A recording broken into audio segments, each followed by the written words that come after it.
Hey there. Ready to explore postmodernism? Sure am. We're taking a deep dive into this text, using art architecture and even pop culture Right. to help us understand this complex movement. Yeah.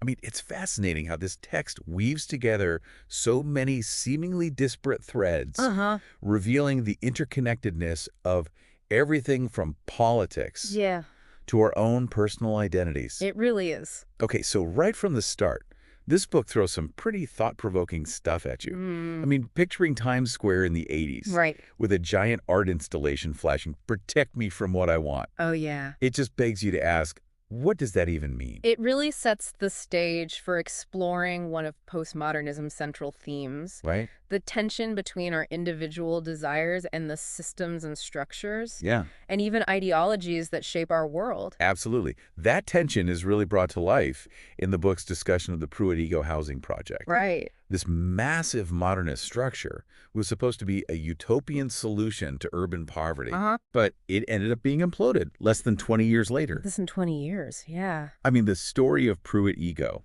Yeah. is often cited as symbolizing the failure of modernism's grand utopian visions. Absolutely. But what's interesting is that the author argues that its downfall wasn't just about architectural design, Right. but also about the social and political forces at play, It's true. like how racial segregation and the decline of government support for public housing contributed to the project's deterioration. Exactly. The author connects this to the rise of figures like Margaret Thatcher Yeah. and the shift towards neoliberalism, which emphasized individual responsibility Yeah. and free markets over state-funded solutions. It makes you wonder if those utopian ideals were ever really achievable, You do wonder. or if they were always destined to clash with the realities of power and inequality. And that question, the question of what comes after these grand narratives crumble, Yeah, is something that runs through the entire text. right. It's like we're invited to look beyond the rubble and consider what new ideas and structures might emerge. It's fascinating how the author uses these very concrete examples, like a housing project or a political figure, to illuminate these larger, more abstract concepts. Right. And that approach continues when the author shifts focus to figures like David Bowie Okay. and Cindy Sherman, two icons who embraced transformation and played with identity in really intriguing ways. You know, when I think about Bowie's constant reinventions or Sherman's photographic self-transformations, Right. it's like they were tapping into this idea that who we are is always in flux. The author connects this to the concept of intertextuality, Right. which basically means that meaning is created through references to existing texts and cultural tropes. Okay. Think of it like sampling in music, Got it. where you take bits and pieces of existing songs to create something new.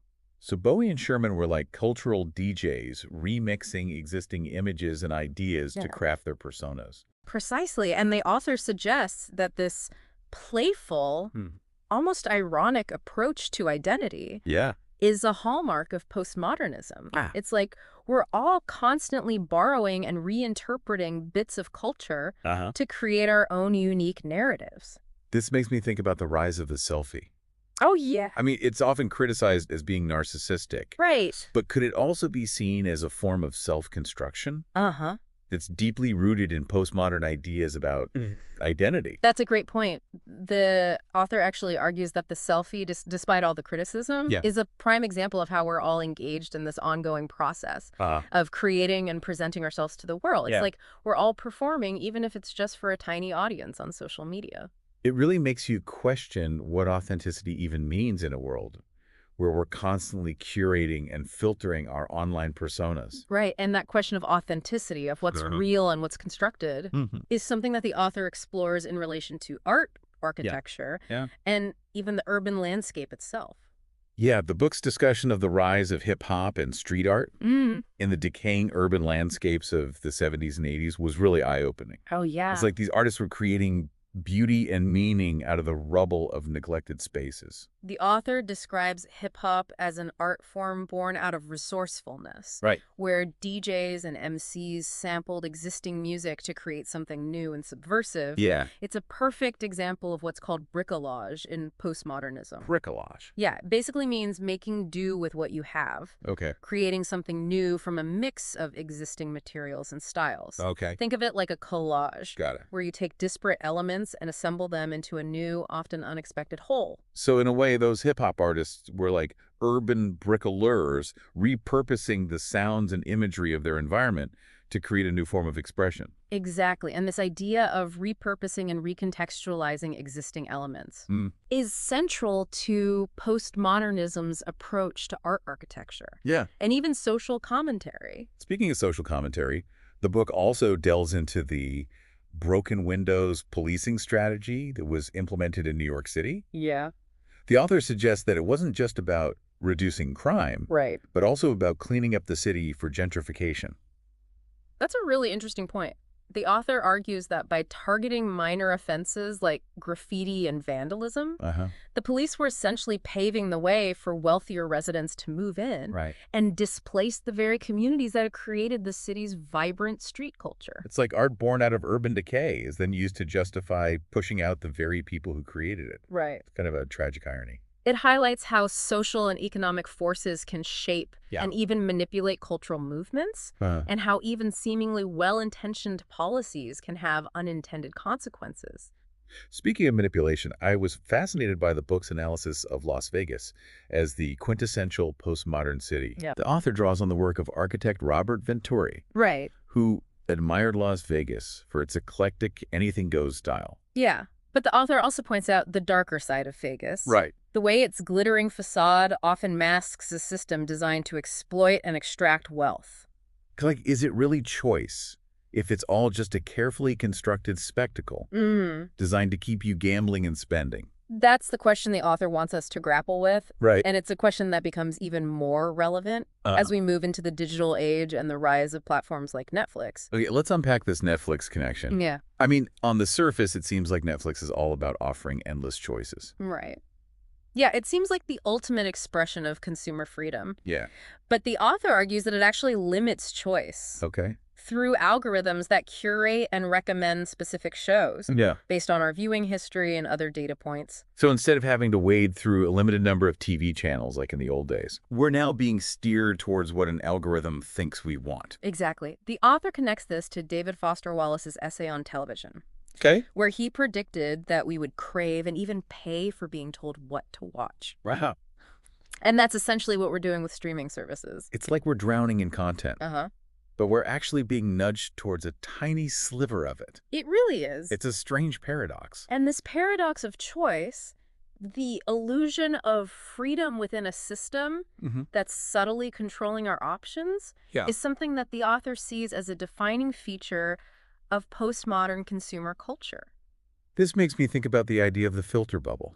Right. Where algorithms reinforce our existing beliefs and limit exposure to diverse perspectives. That's a pretty scary thought, isn't it? It's definitely something to be aware of. Yeah. The author suggests that these filter bubbles can make it harder for us to engage with different viewpoints and have meaningful conversations across ideological divides. It's like we're all living in our own little echo chambers, surrounded by information that confirms our existing biases. And that can have real-world consequences, particularly when it comes to politics and social issues. Right. It's harder to find common ground when we're constantly being fed information that reinforces our own perspectives. So how do we break out of these filter bubbles? That's a great question. And it's one that the author doesn't necessarily answer directly. Okay. But I think one of the key takeaways is that we need to be more conscious of the forces that are shaping our information landscape. We need to be critical consumers of media and be willing to seek out diverse perspectives. It's like we need to be our own curators instead of letting algorithms do the thinking for us. Exactly. And that requires a certain level of intentionality and effort. Right. We need to be willing to step outside of our comfort zones and engage with ideas that might challenge our preconceived notions. It's not always easy, but it's essential if we want to avoid getting trapped in our own little echo chambers. Absolutely. And I think this idea of challenging our assumptions and seeking out diverse perspectives is something that the author embodies in their own writing. Yeah. They bring together so many different voices and perspectives to create a truly multifaceted exploration of postmodernism. Yeah, it's like they're inviting us to think critically and to question everything, even the very idea of postmodernism itself. Exactly. And that's what makes this book so thought-provoking. It doesn't offer easy answers, but it does provide a framework for understanding the complex and often contradictory forces that are shaping our world. It's a journey that requires us to be active participants, to ask questions, to challenge assumptions, and to be open to new ways of seeing the world. And that's ultimately what makes this deep dive so rewarding. Right. It's not about arriving at a definitive conclusion, but about embracing the process of exploration and discovery. I think that's a perfect place to pause for now. We'll be back in just a bit to continue our deep dive into the fascinating world of postmodernism. Picking up where we left off, it's interesting how the text explores this idea of the death of the author. Oh, yeah. As a way of understanding how meaning is created in a postmodern world. Yeah, that was one of those concepts that felt a bit slippery at first. Yeah. Like, does that mean the author's intentions don't matter at all? It's not that they don't matter, but the idea is that in a postmodern context, the author's intentions can't fully control how their work is interpreted. So it's like once a work of art or a text is out in the world, it takes on a life of its own. Exactly. The meaning becomes more about the audience's interaction with it than the creator's original vision. That's a great way to put it. Think about how we discussed Bowie and Sherman earlier. Right. Their work becomes so much richer when you consider all the different ways audiences have interpreted and reinterpreted their personas over time. And that makes me think about how we were just talking about filter bubbles online. It's like, even if an artist or writer is trying to convey a specific message, the algorithms we were talking about might end up delivering it to audiences who interpret it in completely unexpected ways. That's a really insightful connection. It highlights how the context in which we encounter information can dramatically shape our understanding of it. Right. And that's a key aspect of postmodern thought, this idea that meaning is fluid and constantly evolving. Speaking of fluid and evolving, there's another concept the text explores that I found really intriguing. The blurring of boundaries between reality and simulation. Oh, yeah, that's a big one. Yeah, the book uses the example of John Carpenter's film, Escape from New York, where a dystopian vision of New York City ends up becoming a self-fulfilling prophecy. It's like life imitating art, but in a really dark and twisted way. What's fascinating is how the author argues that this blurring of reality and simulation isn't just limited to movies or art. They suggest it's happening all around us, particularly in the age of social media and digital technology. So it's like we're constantly bombarded with images and information that make it harder to distinguish what's real and what's fabricated. Exactly. And this creates a sense of uncertainty and anxiety, a feeling that we're losing our grip on what's true and what's not. This whole idea of blurring boundaries makes me think about the book's discussion of Michelangelo Antonioni's film, Chung Kuo. A documentary about China that was actually condemned by the Chinese government. Oh, wow. The government was upset because they felt the film was too fragmented, too objective, and didn't present a clear narrative. Interesting. Wait, so they were mad because he wasn't trying to push a specific agenda? Yeah. That seems counterintuitive. It does, right? But the author argues that this reaction reveals a clash between modernist and postmodernist sensibilities. Modernism often sought to create grand narratives and impose order on the world, while postmodernism embraces fragmentation, ambiguity, and the questioning of authority. It's like the Chinese officials were expecting a propaganda film that would reinforce their ideology. And instead, Antonioni gave them art that challenged their assumptions about how a story should be told. Exactly. And this clash between modernist and postmodernist perspectives plays out in all sorts of ways. Throughout the book, we see it in the tension between utopian ideals and the realities of social inequality, in the playful self-constructions of Bowie and Sherman, and even in the way we navigate the ever-expanding digital landscape. Speaking of the digital landscape, we were talking earlier about how algorithms can shape our online experiences and create filter bubbles. But isn't there a contradiction there? How so? I mean, isn't postmodernism all about individual freedom and challenging established norms? That's a really astute observation. The author acknowledges this tension, pointing out how the very tools that allow us to express ourselves and connect with others can also be used to manipulate and control us.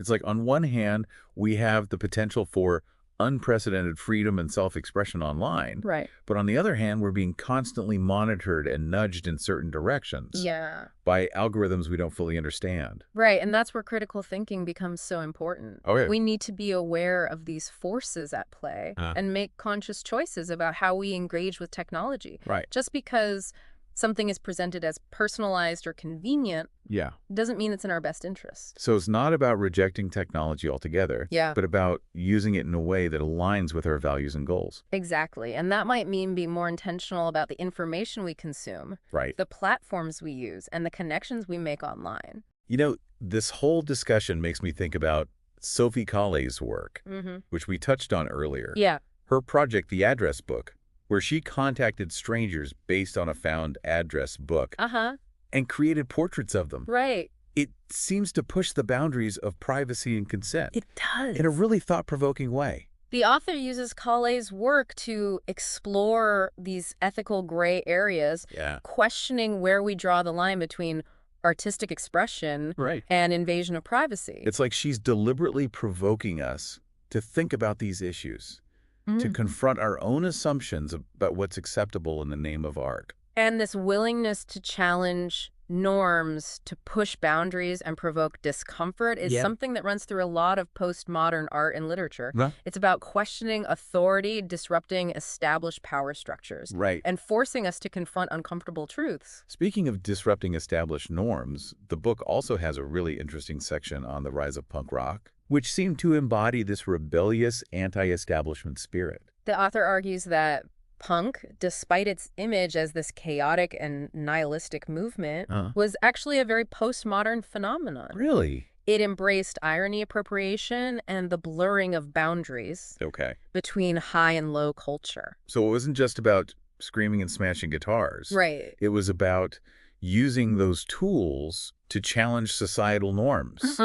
And express a sense of alienation and disillusionment. Exactly. And the author draws some interesting parallels between punk and hip-hop, both movements that emerged from marginalized communities and used sampling and appropriation to create something new and subversive. It's like they were both reacting against the perceived artificiality and elitism of the dominant culture, but they did it in very different ways. And this idea of creative destruction, of tearing down old structures and building something new from the fragments, is a defining characteristic of postmodernism. But as we've been discussing, it's not always clear whether that destruction leads to something better. Yeah, we talked about the dark side of Las Vegas, how its glittering facade masks a system built on exploitation and greed. It seems like that's a potential pitfall of postmodernism. It could be.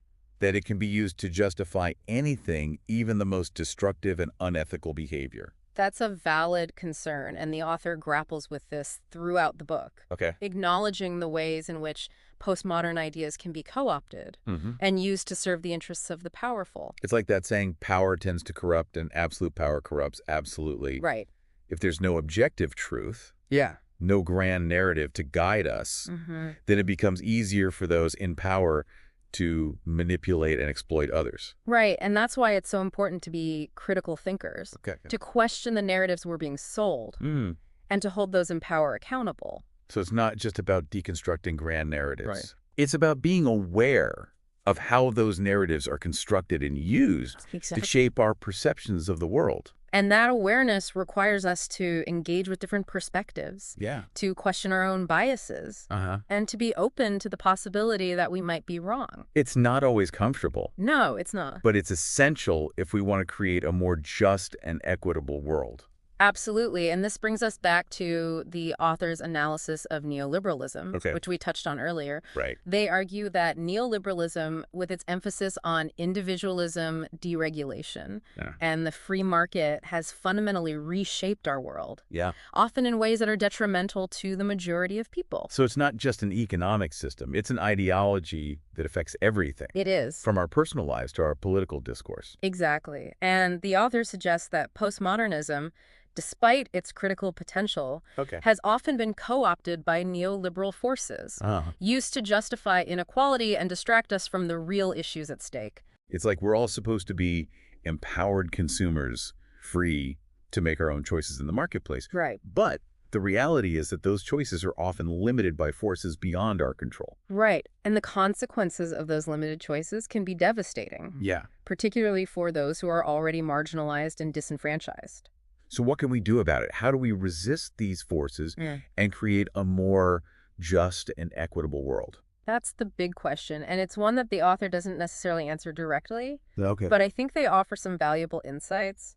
One is the importance of collective action. Okay. Of recognizing that we can't solve these problems alone. We need to build movements and organizations that can challenge the power of corporations and governments. It's like we need to rediscover the power of solidarity. Yes. And find ways to work together towards common goals. Exactly. And another key insight is the importance of storytelling. Okay. Of crafting narratives that counter the dominant neoliberal ideology and offer alternative visions of the future. So it's not just about deconstructing the old narratives. Right. It's about creating new ones that inspire hope and action. Precisely. And that requires us to tap into our creativity, our empathy, and our willingness to imagine a world that is different from the one we currently inhabit. You know, this whole conversation has been incredibly thought-provoking. It has been, yeah. It's made me realize how much I've internalized certain aspects of postmodern thought without even realizing it. I think that's true for a lot of us. Postmodernism isn't just an academic theory.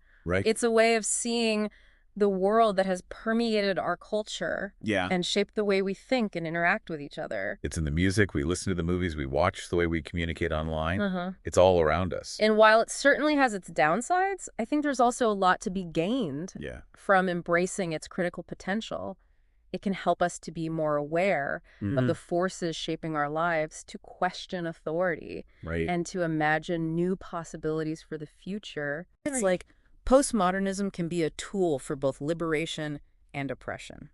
It's true. It all depends on how we use it. Exactly. And that's why it's so important to have these conversations, to explore these ideas and to critically engage with the world around us. Well, before we get too meta, maybe we should take a break here. Okay. And pick up this thread in the last part of our deep dive. Yeah. Okay, so, you know, as we've been unpacking all these different aspects of postmodernism, one thing that keeps coming back to me is this whole idea of surfaces, right? Of image and spectacle being more important than ever. That's a key theme that runs through the entire text. Yeah. The author argues that in a postmodern world, image often trumps substance. Right. And we're constantly bombarded with these carefully constructed facades. And it's not just about celebrities or advertising, right? Right. We talked about Bowie and Madonna. Yeah. But it feels like this emphasis on surface appearances extends to all of us. I mean, think about how much time and energy we spend. I know, right? Curating our online personas, crafting the perfect selfie. Yeah. Projecting an idealized version of ourselves on social media. That's a great point. The author suggests that in a way we're all performing all the time. Yeah. Whether we're conscious of it or not, we're constantly presenting an image to the world. Right. And that image often becomes more important than the reality it's supposed to represent. It makes you wonder what this does to our sense of self, to our relationships with others. Yeah. I mean, can we really connect on a deeper level when we're all so focused on projecting the perfect image? That's a question that the author grapples with. And it's one that I think a lot of us are struggling with. Right. In this digital age, there's a sense that maybe we're losing something in all the surface level interaction, that maybe we're becoming more isolated and disconnected, even as we're more connected than ever before. That's a fascinating paradox, and it connects back to something else we discussed earlier. What's that? The idea that postmodernism has eroded our belief in grand narratives and absolute truths. The author argues that this erosion of belief can be both liberating and unsettling. Yeah. On the one hand, it frees us from the constraints of tradition. Right.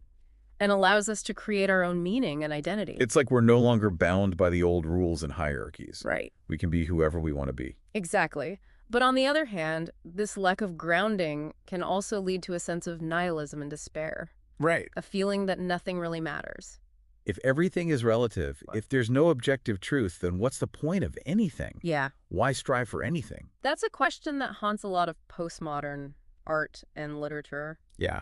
Think about the dark, ironic humor that we see in so much of it. Okay. It's often a reflection of this sense of absurdity and meaninglessness. It makes me think about Las Vegas again, that glittering city of spectacle and illusion. Oh, yeah. We talked about its seductive power, but also its darker side. The author uses Las Vegas as a kind of microcosm of postmodernity, a place where reality and fantasy blur together, and where the pursuit of pleasure often masks a deeper sense of emptiness. It's like we're all chasing after the next thrill, the next distraction, but it never quite fills the void. And the author suggests that this tendency towards surface appearances, this craving for spectacle and stimulation, isn't limited to places like Las Vegas. Yeah. It's permeating our entire culture, especially in the digital age. We were talking earlier about the overwhelming amount of content we're bombarded with online. I know, it's a lot. It's like we're drowning in a sea of information and entertainment. Right. But we're still starving for something real, something meaningful. Exactly. The author argues that this constant flow of information and stimulation can lead to a kind of fragmentation of experience, where we're constantly jumping from one thing to the next without ever really engaging deeply with anything. It's like our attention spans are getting shorter and shorter. And that fragmentation, the author suggests, is a defining characteristic of postmodernism. Okay. It's reflected in the way we consume culture, the way we construct our identities, and even the way we experience the world around us. So it's not just about the content itself. Right. It's about the way that content is delivered and consumed. Exactly. It's about the constant distractions, the notifications, the endless scroll of social media. Right. And the author points out that this shift has profound implications for how we think, how we learn, and how we relate to each other. It's like it's changing the very fabric of our reality. And the author doesn't shy away from the darker aspects of this transformation. Okay. They explore how the digital revolution has also led to a new era of surveillance and control. Right. Where our data is constantly being collected and monetized. It's like we're trading our privacy and autonomy for the convenience and entertainment that these platforms offer. And it's not always a conscious choice. We're often nudged in certain directions by algorithms that we don't fully understand. So given all of this, how do we navigate this postmodern world? That's the question, isn't it? How do we find meaning and connection in a world that often feels fragmented and superficial? Well, the author doesn't offer any easy answers. Okay. But they do suggest that it's important to be aware of the forces shaping our reality, to be critical of the narratives we're being sold, and to actively resist the tendency towards fragmentation and superficiality. So it's about being more mindful, more intentional about how we engage with the world around us. Exactly. Maybe putting down the phone every once in a while. Yeah. Disconnecting from the constant flow of information.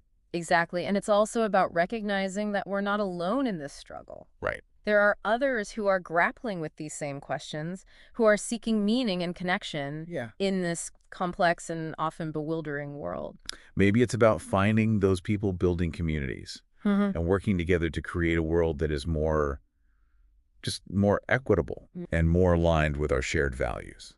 I think that's a beautiful sentiment, and it's one that I think the author would wholeheartedly endorse. Yeah. Postmodernism might have deconstructed the old narratives. Right. But it's up to us to create new ones that are more inclusive, more sustainable, and more meaningful. So what started as a deep dive into postmodernism has become a journey of self-reflection and a call to action.